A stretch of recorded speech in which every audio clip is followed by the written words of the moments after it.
Sans aucun doute, les conditions climatiques ont fait de 2019 un millésime exceptionnel. Le printemps a été normal, avec des températures habituelles et des pluies un peu plus importantes au mois de juin, malgré tout. La floraison s'est passée début juin, donc là aussi une date tout à fait habituelle, et dans de très bonnes conditions, ce qui a permis de faire une production un peu au-dessus de la moyenne en quantité. Et puis ensuite, fin juin, on a eu des pluies importantes qui ont permis aux vignes de bien résister à la sécheresse qui a eu lieu pendant l'été, puisqu'on a eu entre le 21 juin et le 21 septembre que 64 mm, donc ce qui est un été très sec pour nous, avec des températures bien plus élevées que la moyenne. Ensuite, début septembre, on a eu quelques pluies qui ont fait du bien, je dirais, à l'ensemble des raisins qui en avaient bien besoin. Et fin septembre, de nouveau, des pluies plus importantes qui sont arrivées. Et donc les vendanges ont eu lieu début septembre pour les blancs, donc dans des conditions exceptionnelles, de beau temps. Et puis on a commencé les merlots le 18 septembre, là encore sous le soleil et la chaleur. Puis ensuite on s'est arrêté parce qu'il y a eu quelques pluies donc entre le 20 et le 25 septembre. Et puis on a commencé les cabernets le 1er octobre pour finir le 10 octobre. Donc les vins sont de types différents parce que les merlots ressemblent beaucoup au 2018, donc avec beaucoup de concentration.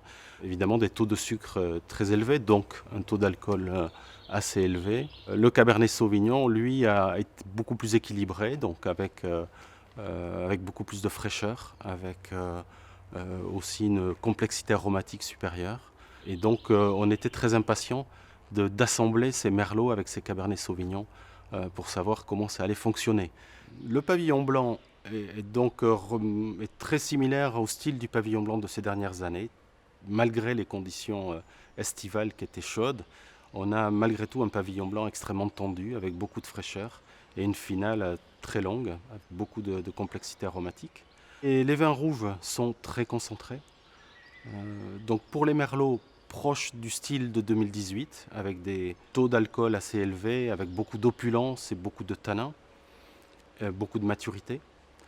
Les cabernets sauvignons, eux, sont surtout marqués par la fraîcheur, par beaucoup d'onctuosité, de densité dans la texture et beaucoup de longueur aromatique. Les assemblages ont été faits en mélangeant merlot et cabernet sauvignon et ça fonctionne très très bien.